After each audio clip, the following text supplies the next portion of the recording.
nafasi. Kitabu cha Mwanzo. Jina langu limetambulishwa, sina haja ya kurudia. Ninamshukuru Mungu, asanteni kwa kunialika mchungaji pamoja na baraza lako na uongozi unaosimamia ibada ya leo. Tabitha, barikiwe sana. Nina mke mmoja na alinituma salamu jana. Anambia kwamba ukishafika kule wasalimie kabisa. Unapokea salamu hizo? Amen. Kitabu cha Mwanzo, sehemu ya dakika 5 ya mahubiri yangu imekwisha kuondoka baada ya wanakwaya kuimba. Kwa hiyo dakika chache sana. Kitabu cha Mwanzo sura 26 mstari ule wa 22, lakini uweze kupata wazo la msingi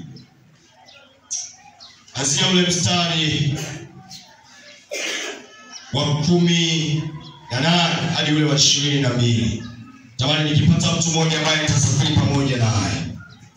Wazo ambalo tunalo kwa dakika chache zilizobaki, mwanzo wa upenyo wa kiungu na baraka zake zisizo na kikomo. Mwanzo wa upenyo wa kiungu na baraka zake zisizo na ukomo. Katika kitabu hiki cha Mwanzo 22, Bwana ametufanyia nafasi nasi tutazidi katika nchi. Tunapozungumza habari ya upenyo katika lugha ya kawaida, upenyo ni kama njia. Yaani ni kama ulikuwa unatafuta namna ya kuelekea mahali fulani lakini pamefungwa, baadaye ukaona kuna kaupenyo unaweza ukapita, ukapenyeza, ukajipenyeza. Alafu kingine nifanye kajipenyeza, sio ukapita ukaenda. Ukapita. Kwa hiyo upenyo ni njia inayokuongoza ama kibali cha kufikia kwenye matarajio yako. Upenyo ni mlango ulio wazi unaokuonyesha na kuhakikishia kwamba kile ulichokusudia huu ndio mwelekeo wake. Bwana Yesu asifiwe. Amen. Sasa mwandishi anasimulia habari ya Isaka, mtoto Ibrahimu huyu, na anazungumza akiwa kwenye nchi ya Gerari chini ya mfalme wa Wafilisti aliyeitwa Abimeleki. Mwandishi anatuletea habari Isaka anaondoka kwenye nchi ile, lakini kabla ya kuondoka, maandiko yanasema Bwana akamtokea akamwambia, kaa katika nchi hiyo. Isaka anakaa mahali pale. Isaka anaahidiwa baraka. Isaka anakaa yeye pamoja na wafanyakazi wake. Isaka akiwa pamoja na mifugo yake.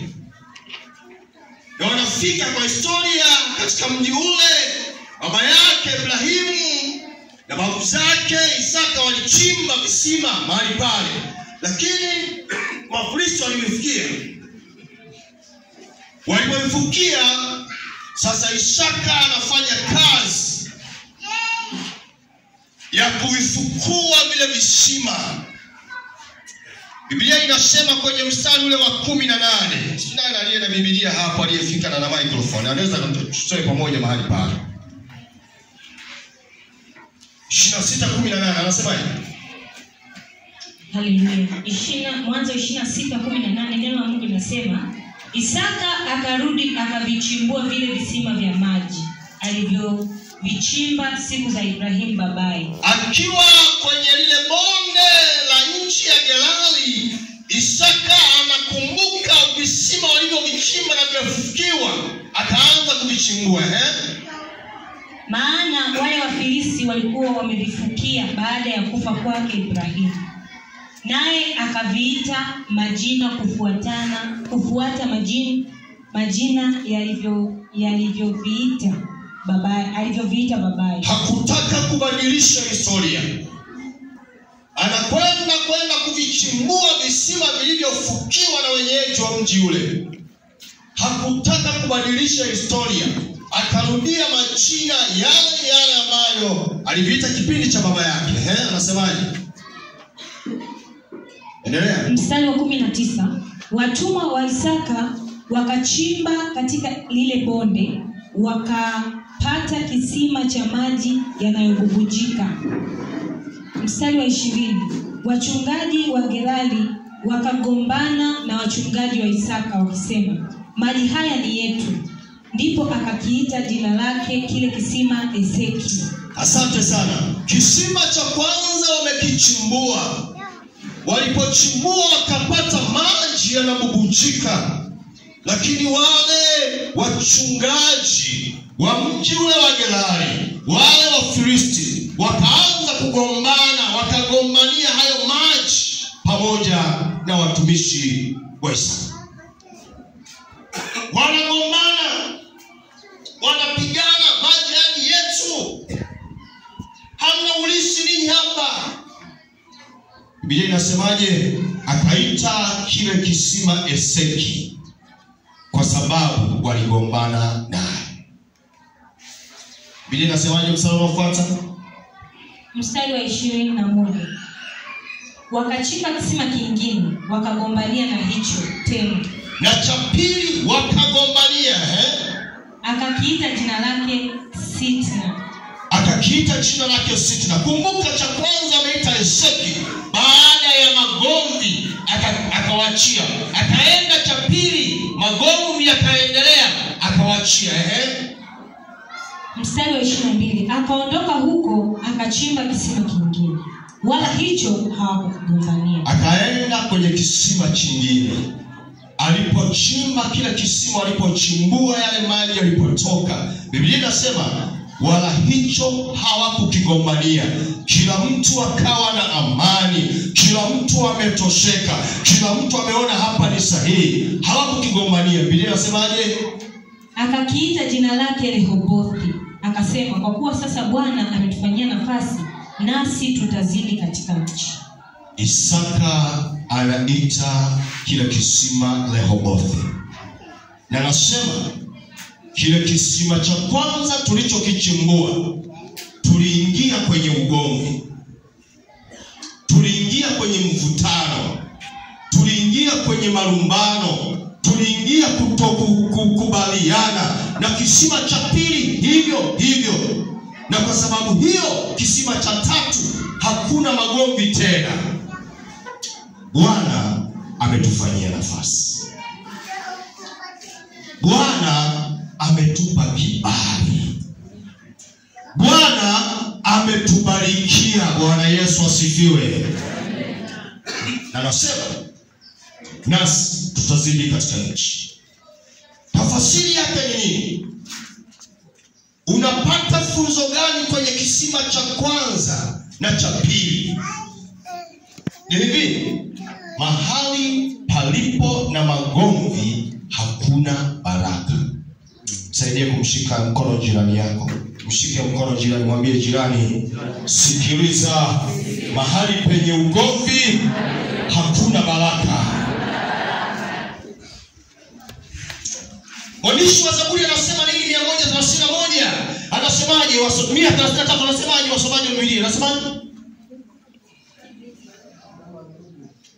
Wakikaa pamoja kwa nini? Kwa umoja. Ni kama nini? Wasomaji hawapo hapa. Ni kama mafuta ya nini?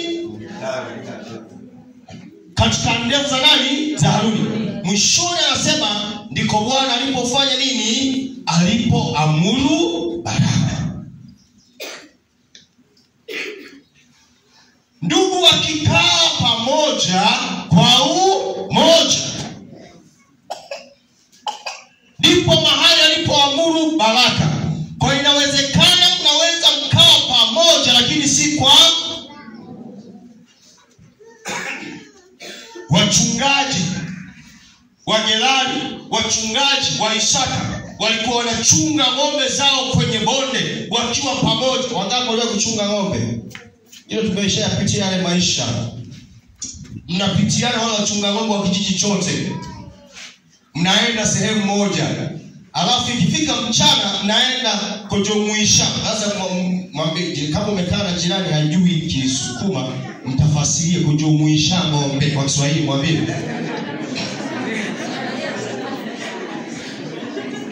Tulikuwa na maeneo mawili. Ziwani kule Nyakasanga, ziwani kule Bukumbi kule ziwani. Lakini kulikuwa na eneo jingine, kulikuwa na mto ambao kubwa limechimbwa la kijiji. Wote mnaenda kujumuisha ng'ombe. Mkisharudi mwajipomela mwibara pendo zote zinachunga na nyinyi mko mahali mnafanya vitu vya kweli, yani mna ushirikiano wa ajabu. Ndivyo walivyokuwa hao wachungaji. Wako kwenye bonde, mifugo wa Isaka wanalisha na mifugo wa Gerai wanalisha mahali pale. Wako pamoja lakini hawako katika habari ya umoja. Na ndio maana kisima cha kwanza hao watu wasema ni cha kwetu, sio haki yenu. Kisima cha pili ni cha kwetu, sio haki yenu. Hakukuwa na baraka.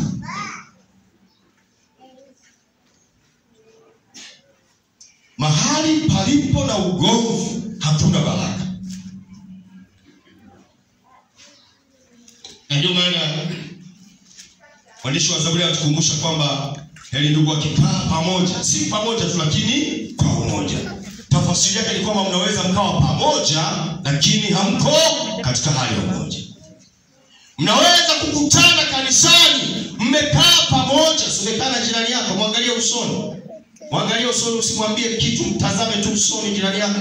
Halafu jibu lile ulipata liweke moyoni mwako, mwambie sikwambii ninachowaza.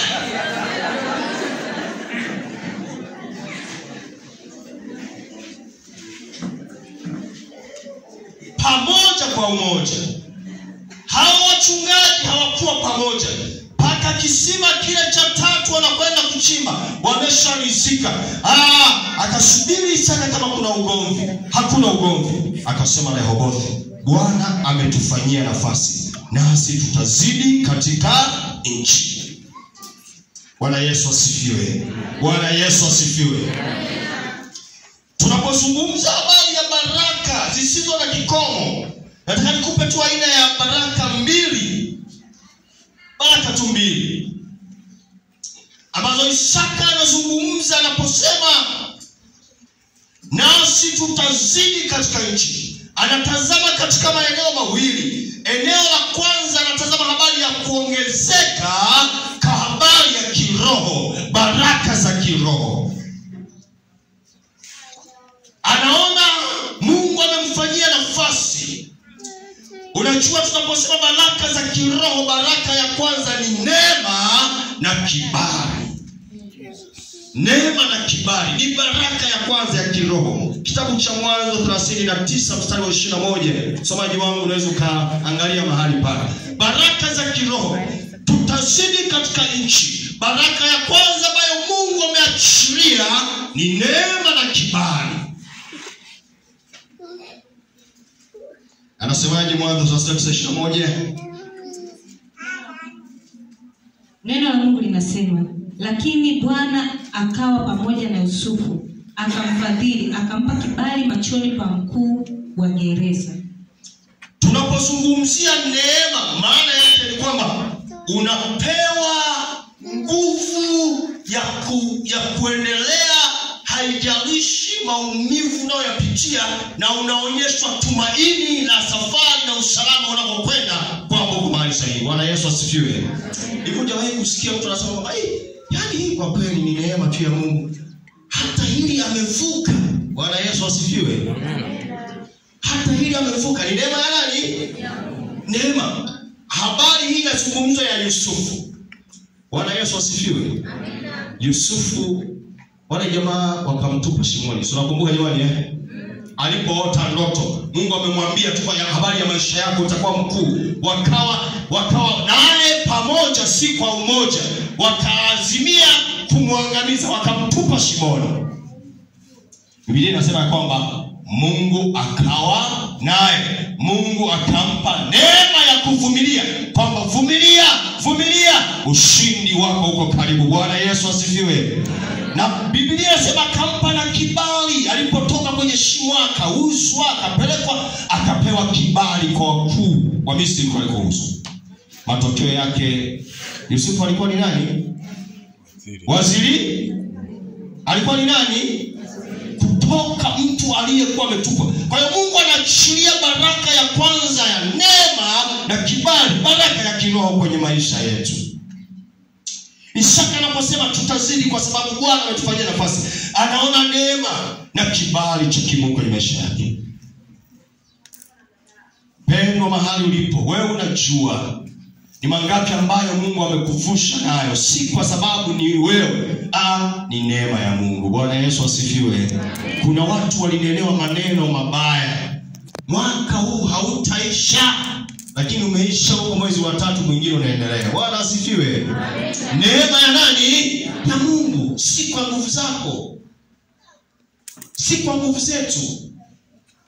Na Mungu anatupa kibali. Kibali ni kukutambulisha mahali na kukubalika mahali na kukubalika kwake.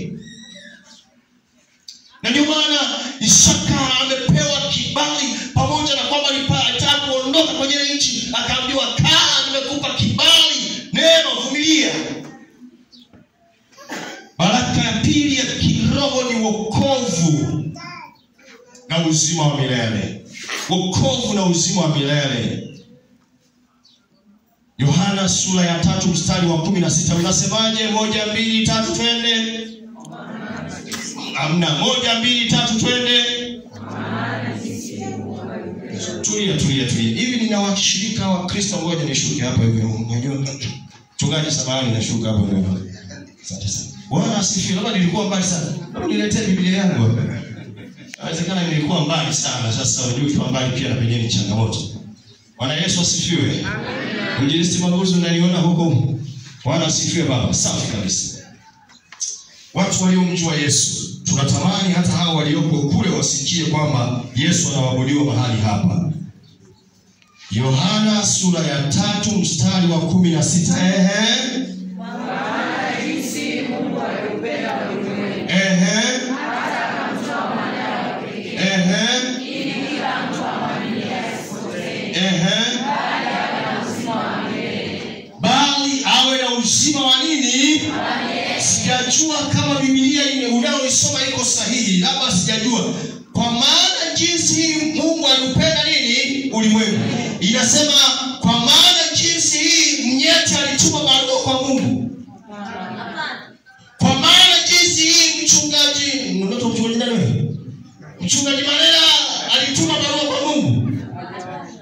Kwa maana jinsi watu wa Magu walituma barua kwa Mungu. Inasema kwa maana jinsi hii Mungu alikupenda ulimwengu. Tazama kwenye Kutoka, wakati wa Israeli wakiwa Misri wanapata mateso, hakuna mahali ambapo inasema waliandika, Musa akaandika barua, Mungu wanateseka. Mungu anasema kwamba akakisikia kilio chao, akayaona mateso yao. Ni upendo wa Mungu pekee wa agape. Ni yeye mwenyewe, ni baraka ya wokovu, ili kila mtu amwaminie. Halafu sio Mungu Bwana. Unajua Mungu nyinyi akila tumishi samani huko duniani kule tunasema demokrasia ni nini? Uhuru, sio hiari kuchagua. Mungu akasema hivi, ili kila mtu. Hajasema lazima. Hello? Ulize jirani yako, hapo umelazimishwa kuja?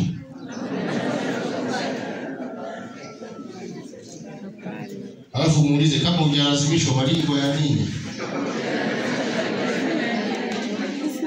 Naitwa kwenye huduma kwa tumekaa na uwezo na Mungu amekupa, hujalazimishwa.